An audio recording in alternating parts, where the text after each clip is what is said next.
Welcome to the Power of Oxygen First, where we scale your life first so your business can actually breathe. I'm your host, Dot Rock. Oxygen First means you protect your energy first. You build your life first. You take care of your nervous system first. Then you scale. Because success without oxygen, that's just burnout with better branding.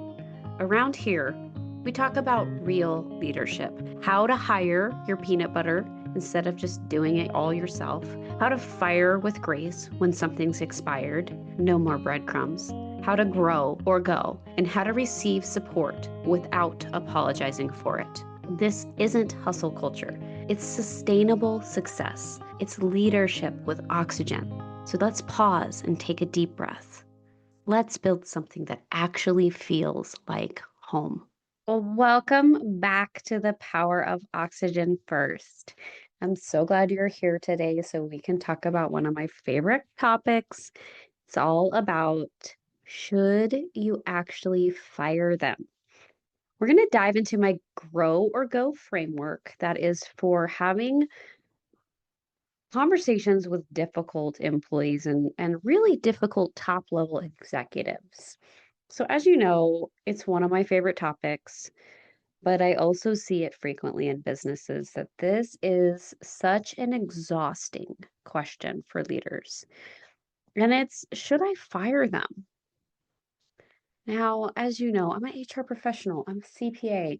I have 20 plus years in this business. I have fired a lot of people and I love to do it because it pours oxygen back into businesses. I see how it helps.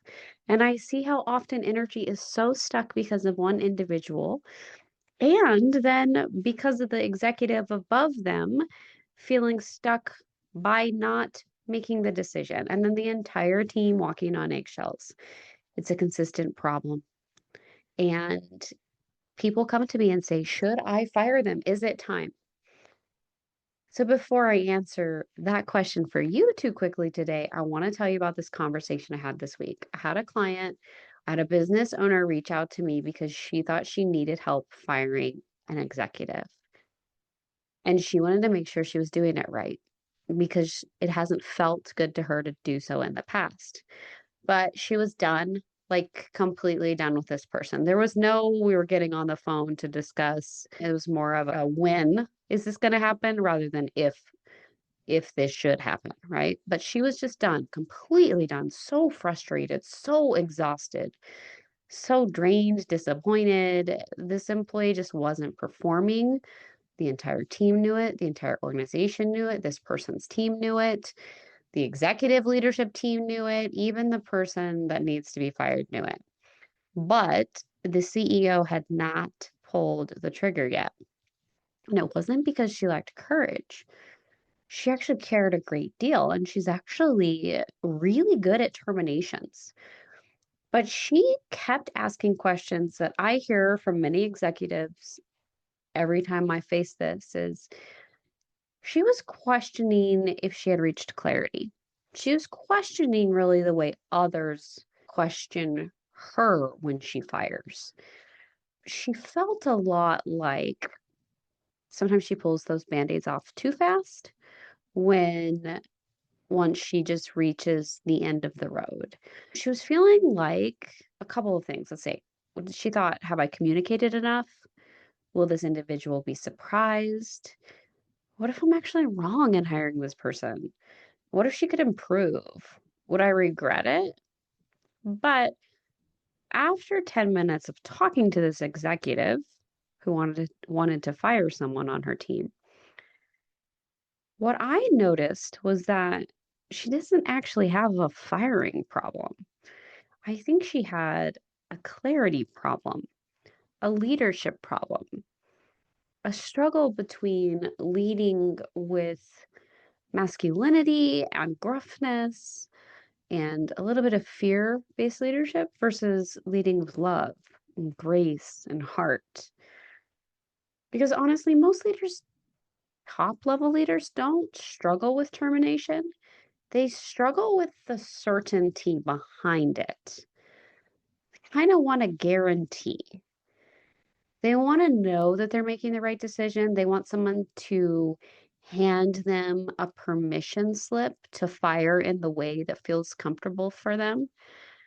And honestly, leadership just doesn't work that way. Leadership is often about standing in uncertainty and deciding anyway. But here's the really interesting thing about this. This person that she wanted to fire was in a top executive role, but actually, as we dug deeper into the situation, the individual she wanted to fire wasn't performing up to that level. So I'll give the analogy. This is not the position we were talking about, but let's pretend this person she wanted to fire was a CFO who was acting as more of an accounting manager. And those two roles are very different. And often I see this when a company of somewhat larger size, but not quite large enough for a CFO hires one, they have them actually acting more like a controller or an accounting manager instead of a CFO. And a CFO is to be a big picture thinker. They're supposed to be strategic. They're not supposed to be in the debits and credits, right? So we realized pretty quickly the person in the role was a fit issue. It was not about just performance, but also fit. This person wanted to be in a lower level accounting position, not in a high level strategic executive leadership position. It's not an uncommon problem that when we sit down and talk to get the clarity in one of these conversations that I have with executives, we realize that we've got a little bit of what I would call a corporate job description hiring challenge, or we hired somebody who isn't the right fit at all. But this is more about big picture leadership, right?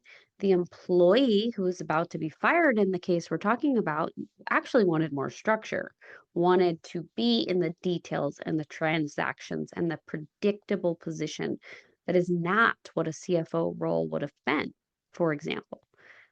But they were trying to force a fit that was not there. And that is something that can be fixed in the hiring process where we talk about my two favorite pillars of hiring, which is does the person fit and does the person help raise the bar in the organization?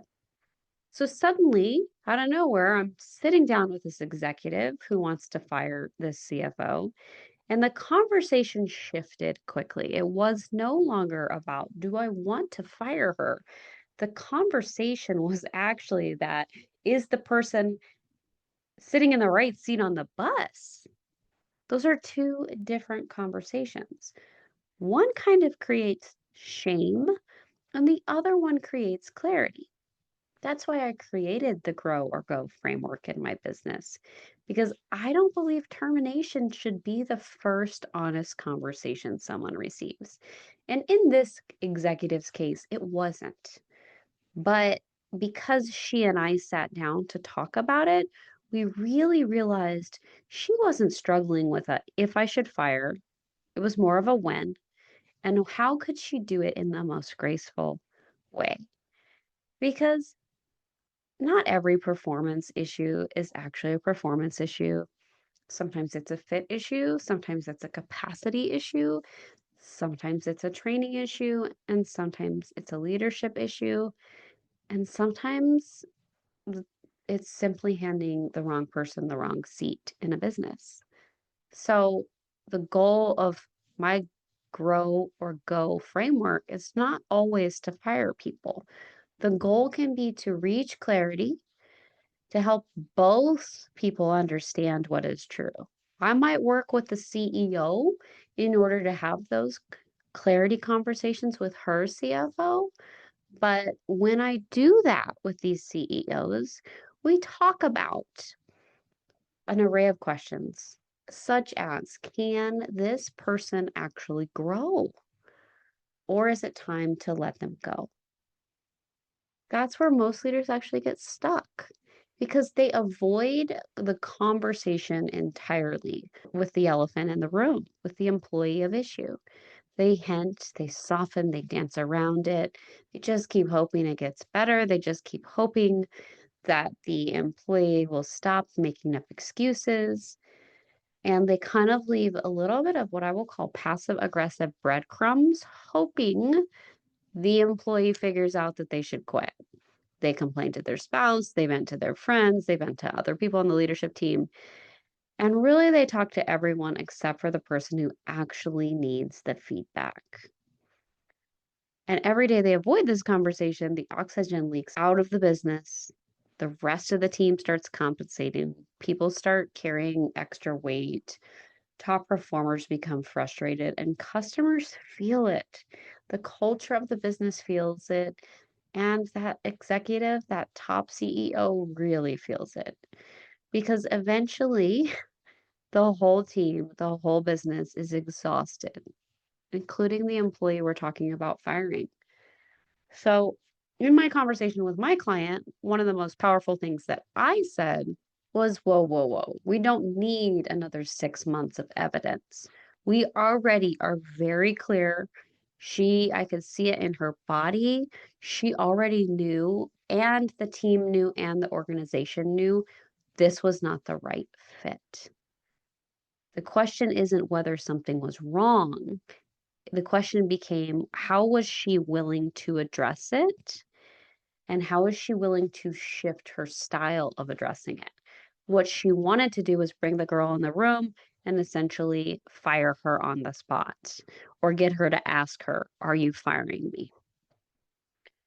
But what we then did in our conversation was shift that approach because traditional HR approaches something like this, very much like that rip off the band-aid approach, keep it short, keep it cold, don't say very much, keep it really clinical. And I don't believe in that level of termination. I just don't in my heart of hearts. In most circumstances, it's not right. I feel like we've developed relationships and we need to do more of a Brene Brown approach to vulnerable leadership. Because that's where these types of situations where immediate termination is necessary, there is a better outcome when we actually connect. I believe in termination through connection. And so instead of starting with termination, I encouraged the CEO to actually decide that they could have a conversation with their CFO and not actually commit to firing them in that conversation, but commit to themselves that they are going to have a very raw, real, honest conversation, but approach that with curiosity and approach that with a heart led leadership style that sat down and asked, "How are you feeling in this role? What's frustrating you? What isn't working?" Really digging into that, really getting the person to talk about it. And what support do they need in their role? What are you experiencing that I'm not seeing? And then actually truly, truly listening, not sitting there arguing, not defending, and instead to understand, right? Because when people start talking, when we have our employees, they start talking, they usually reveal the truth on themselves.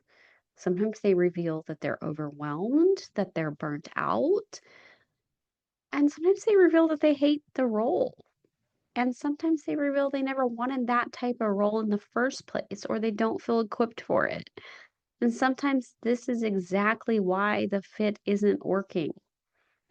I call this type of leadership the velvet hammer because leadership requires the velvet, the compassion, the humanity, the connection, and the willingness to hear another person's perspective. And leadership also requires the hammer, the accountability, the standards, the expectations, the boundaries, the truth. I encouraged my client to have that conversation, to listen, to hear, and then to respond with, "I hear that you're really frustrated, and I can see that in your performance. I hear that you feel like you can't get the job done. And I see that in your skill level. That way you're having a conversation because you don't want to be all velvet and no accountability. And you don't want to be all hammer and no humanity. The magic of this type of termination actually happens when you bring both. And that's exactly what my go or grow method is all about. It's a process that allows people to grow, but it also creates a path for people to leave with dignity when growth isn't happening. My hope is that they can resign, that you can have that heartfelt conversation, and at the end of the day, maybe hand them a separation agreement with a little bit of severance and have them sign it and walk away. You both end up getting what you want at the end of the day. Because if there's anything I've learned after years of hiring, firing, coaching, and leading, not every departure is a failure. Not every divorce is a failure. Don't forget, I have two of them. Sometimes a resignation is a gift, and sometimes a termination is a gift. And sometimes the thing that feels devastating in that moment becomes the catalyst for something better, but for both the leader and the employee and the team and the organization. And I know it sounds a little bit like Pollyanna leadership, but sometimes, yes, this oxygen pouring back in is for everyone. I have watched entire teams take a collective breath after one difficult decision like this. I've watched leaders sleep through the night for the first time in months. I've watched employees leave roles they hated and thrive somewhere else and give me a hug as we walk them out. That's not failure. That's clarity. That's oxygen. And so if you're listening today and you're wrestling with a difficult employee situation, I want to leave you with a prompt. I want you to ask yourself a few questions. You can go for a walk or you can sit and journal about this. But as a leader, I want you to ask yourself, am I avoiding this conversation because I need more information or because I don't want to face what I already know? Have I already clearly communicated expectations? Have I created accountability? Have I offered support? And most importantly, am I trying to save this person or am I trying to save myself from having a difficult conversation? Because those are very different things. So, again, what truth have I been avoiding? What part of my business needs a grow or go conversation? And what would I change if I approach this conversation with both compassion and courage? Because where clarity meets oxygen, avoidance cannot exist. But if this episode resonated with you and you're carrying a difficult employee situation, or you're an executive who feels like another executive isn't working out, or you have a leadership decision that's keeping you up at night, I actually created row or go strategy days and a punch pass just for this exact reason, for these emergencies that pop up, for these conversations you just gotta get out of you. And in these, we'll evaluate the situation together, we'll identify what's really happening beneath the surface, and we'll create a communication strategy. And we'll determine whether the path forward is growth, accountability, or separation.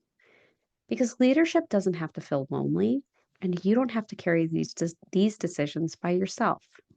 But until next time, remember clarity is kindness, accountability is love, and oxygen always follows truth. Sending you light and love. This conversation reminded you that you don't have to do it all alone. That's your cue.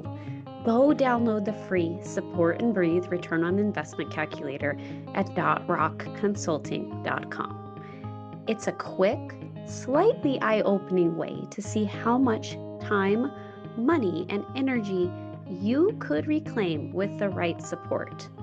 And remember, support does not always mean hiring. Sometimes it's a simple ask. Sometimes it's a boundary. And sometimes it's finally letting someone be your peanut butter. If something in this episode resonated, please come tell me. I'm on Instagram at @dot_rock_, and I genuinely love hearing what lands for you so I can create more of them. And remember, your energy is your greatest asset. Protect it, invest in it, and always put on your oxygen mask first. I'll see you next week.